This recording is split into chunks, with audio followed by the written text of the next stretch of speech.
beauty about origami is that for the most part it's all about form, because trust me, this bad boy, he ain't functional. Let's roll.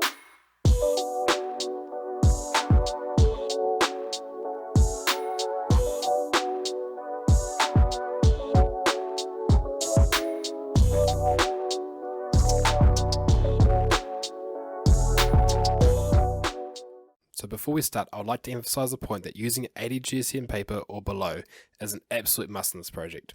Otherwise you're going to run into some trouble at the end. Okay, back to it.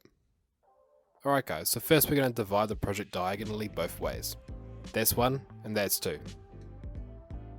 Now while you're on the second, take the edge here and move it to the main edge here. You're only going to use this as a center marker, so press down on the center of the crease and open back up. Now rotate the project around and fold this edge into the mark we just made. Make sure it is even and parallel.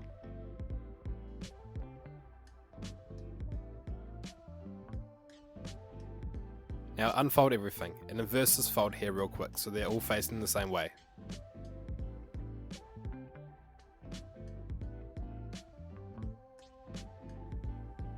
Next we're going to fold this edge into this crease, and the same will happen on the other side. 1, 2. Then spin the project around and do the same on the other side. Throughout the build, the project will remain symmetrical about this line here, up until the tail at least. That's 1, that's 2. Now let's make the start on the fins. If you followed along with my sparrow bird tutorial, you'll have no trouble here. Fold one side down up to the center mark and repeat for the other side. Pull the excess up and flatten into a triangle. The same goes with the other side. In this case, leave them both facing the same way. Go ahead and fold this edge into the center crease. You can actually fold it marginally short of the crease to avoid some minor distortion later on, but it's up to you. Just like that, and the same on the other side. We're now going to make a mark. Draw an imaginary line from this corner and into the center of this edge and make a mark.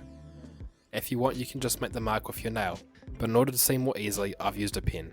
Now unfold the fins and flip the project in the direction of the fins like I'm showing here. Go ahead and fold the section up until the bottom edge lines up with the marks you made and is centered on the center crease. I found that by using these marks and folding to them, it allows for the top fin and the tail to be out of the way of each other later on in the project. Take this top point and fold it into this corner here.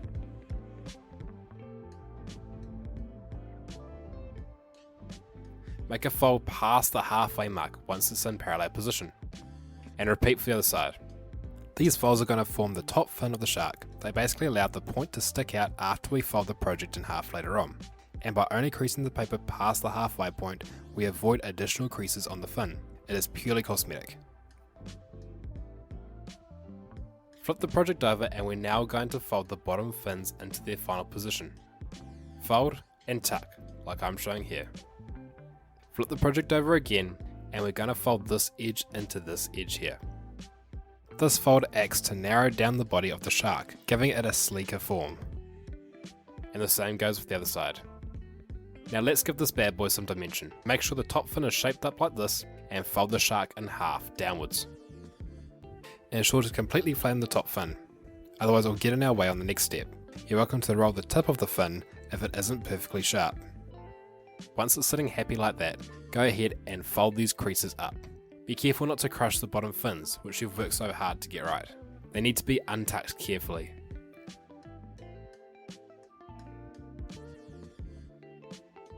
And the other side.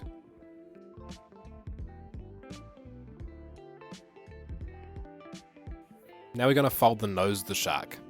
Open it up like this. It's a bit tricky and that the layers behind actually overlap, so you'll have to move them around each other in order to get the folds you want. And yeah, just take your time with this step. There's a lot of paper stacked at different angles and lengths, lots of tension. Try to do this step while holding the project, otherwise you risk crushing the top fin. Now move the two halves together again and tuck the nose in along the folds you just made. Now make sure it is nice and flat and there is as little tension in the project as possible. Now for the fun part, let's work on the tail. Start by folding along this line. The sole purpose of this fold is to form creases for the next step. We're then going to do an inside reverse fold, so open the shark up and fold this triangle down inside. You know you've done it right if the end of the shark becomes squared off. Now we're going to fold along this line down. Again, the purpose of this fold is to make creases for another inside reverse fold. Then open the back up and we're going to tuck the tail inside by inversing the folds. There may be a bit of tension right at the top, but you should be able to release this by pushing it with your thumb. And also try to get the end of the tail as sharp as possible.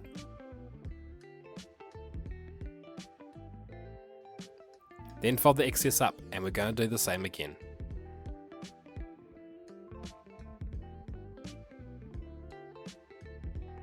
Open the tail back up and we're going to tuck this the other way. Make sure you're folding on the crease we just made, not the fold we made before to make the tail square. And a third and final time. Start with folding the excess down. Again, focus on trying to make the end as sharp as possible. Then open it back up and push the fold we just made inside. The creases should be running right to the end point. In this case, they didn't for me, so I had to make the ends of the folds manually before following into the intersection point.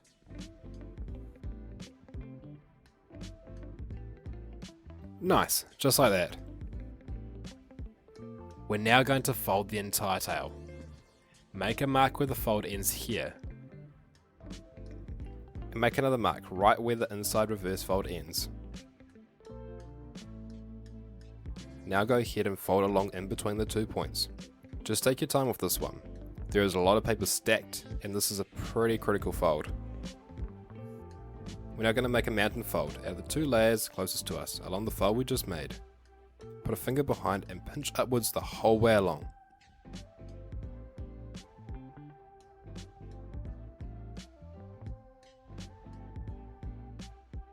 We're then going to grab this fold with thumb and finger and fold it back so we get a diamond half shape. And this is typically the point where you start regretting using 100 GSM if you didn't opt for a thinner paper. Then take the rest of it and fold it up so we have a full diamond. Try and make the points as sharp as possible, it will give you the cleanest finish, so feel free to adjust things as you go along. Now let's quickly do the bottom of the tail. Fold this part down before folding at a 90-degree angle.